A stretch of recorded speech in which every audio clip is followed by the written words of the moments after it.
Alright, this is Warrior Cat's Analysis, and today we're going to do Rainflower. Her custom isn't completely done, but that's okay. Let's just get right to it.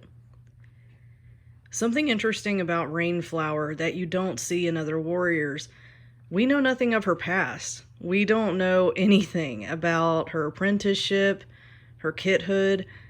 We don't know anything. We don't even know who her parents are. So keep in mind, there's a lot of mystery there. And when she has Storm Kid and Oak Kid, she's very proud of them. You can tell. Excuse me. Shows them a lot of love, a lot of compassion. Very proud of her adventurous kits. Remember, Oak Kit and Storm Kit actually go on adventures all the time, and before Storm Kit breaks his jaw, they actually went beyond the camp. Like, they did something that would be considered dangerous by most mother cats, and yet she was proud of them for adventuring that far. So being kits, Oak Kit and Storm Kit naturally want to please their mother. So when they see Goosefeather, of course, they want to act like warriors and scare them off, ending in Storm Kit's massive injury. Now, it is said that no one thought Storm Kit was going to survive. Even Brambleberry, who was doing her very best, really didn't think he was going to make it. And in the wild, typically when a young animal or an older animal sustains an injury, it usually means death. Yet, Storm Kit didn't die. He ended up horribly disfigured, but he did not die. Now, something else a lot of people might not know, and I know this may not matter, but when it comes to the wild, if you've ever watched feral cats, they have feral cat documentaries, and it shows that if a mother cat leaves her kits or is disconnected from her kits for too long, she will actually abandon them altogether and lose interest.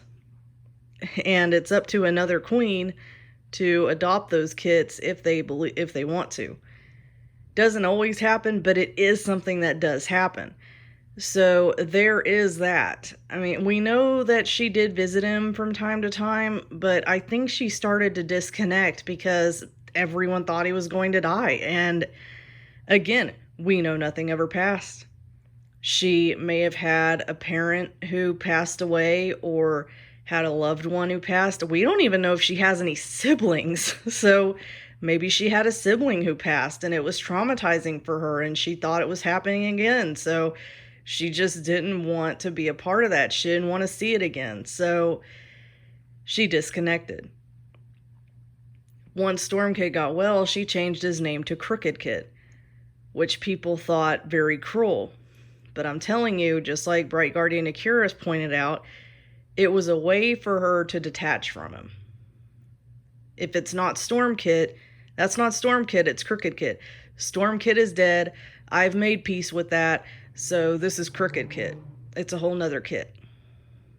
And another thing about her building him his own nest. See, a lot of people thought that was quite cruel too. But again, what if she was still afraid he was going to die? Because I'm going to be honest, if I had a daughter, son, what have you, and something happened to them that severely deformed them, I would be scared too. I mean, especially, and it was his jaw. I mean, you don't know if it affected his breathing. You don't know if it affected the way he could eat.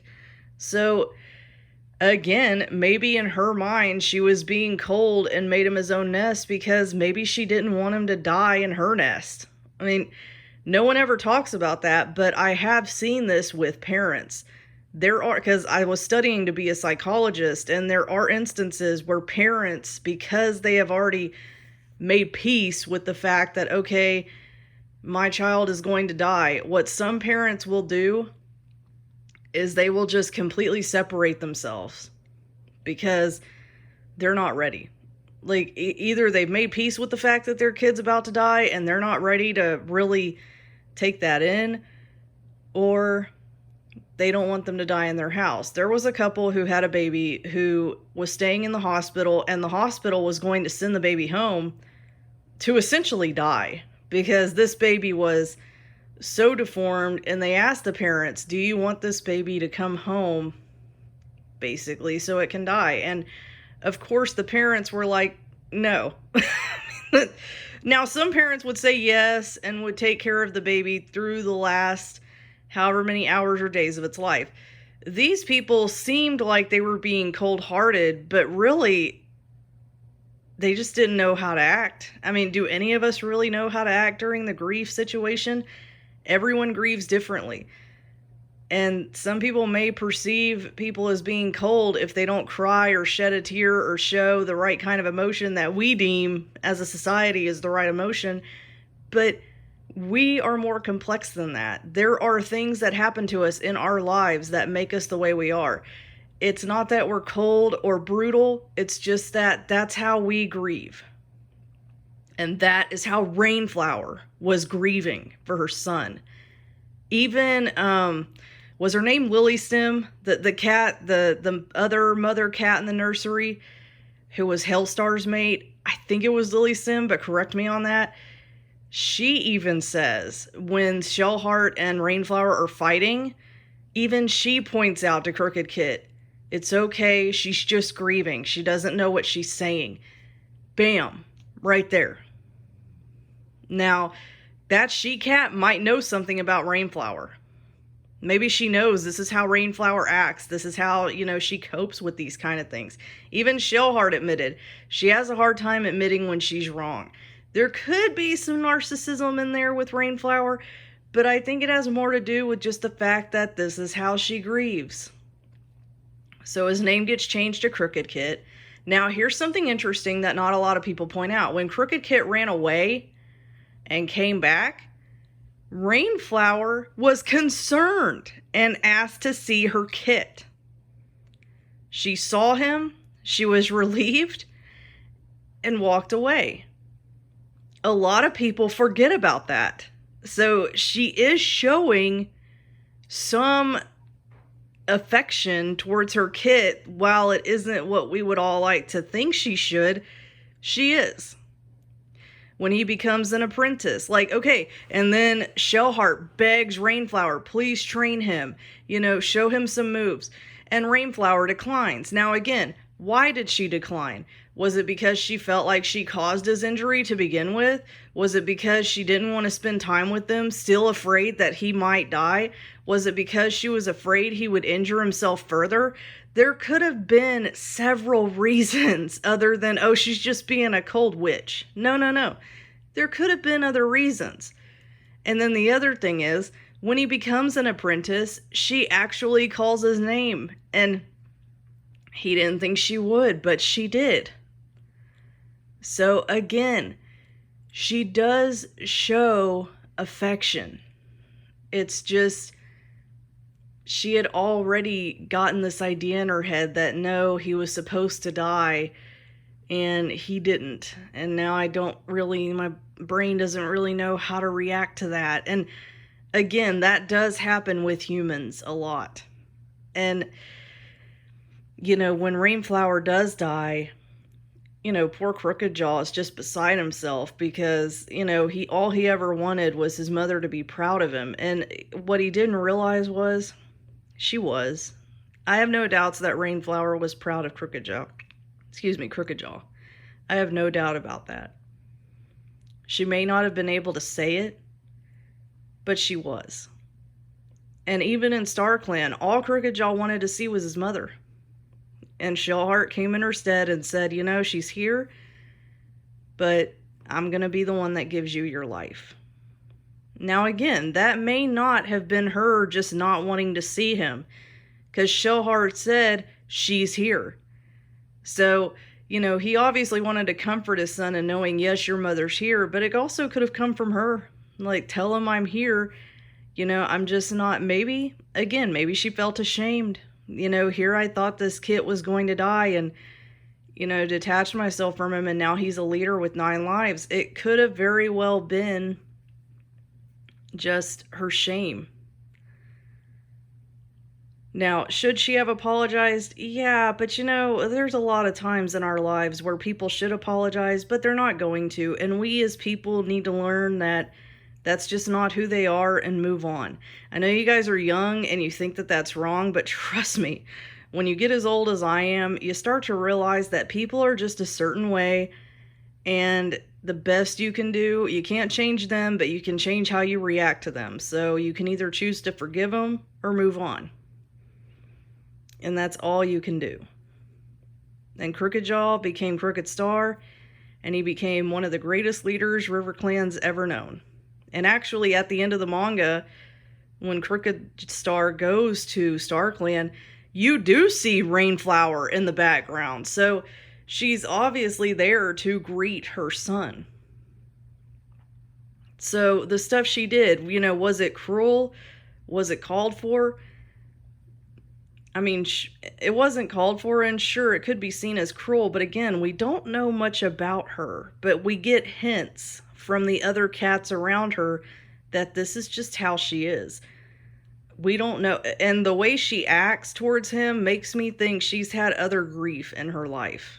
Like I said, we don't know who her siblings are, we don't know who her parents are. We don't know a lot about her. It could have very well just been how she grieves and how she deals with the situation.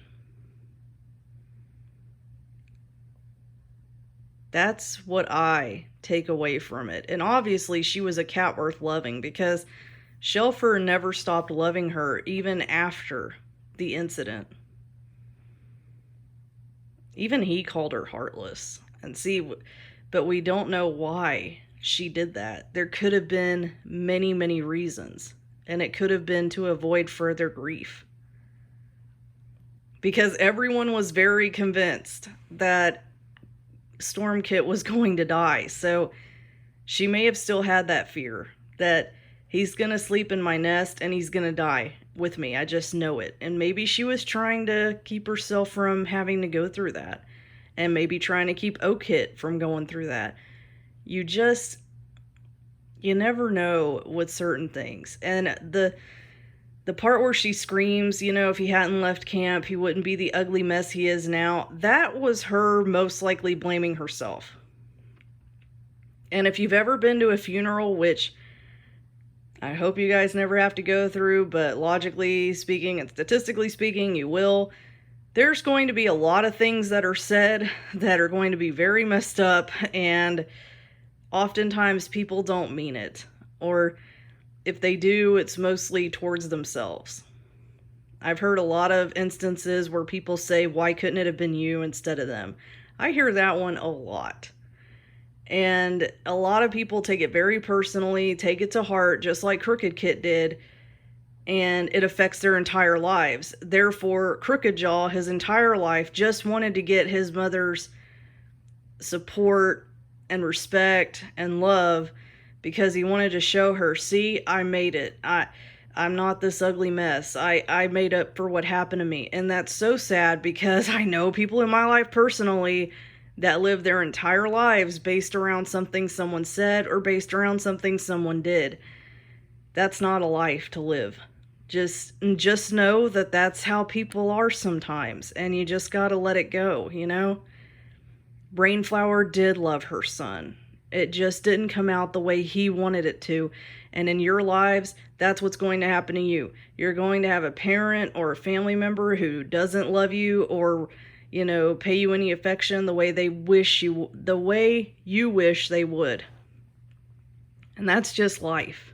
Because I guarantee you, the more you learn about their background and their history and what happened to them, the more you're going to learn why they are that way. And it's the same with Rainflower. She has a mysterious past. We don't know much about her. But from what I'm seeing, it looks like she's covering up for something else that happened to her. But that's my Warrior Cats analysis. Hopefully we'll have another live stream here, either Monday or Tuesday. I will let you guys know. Alright, see ya.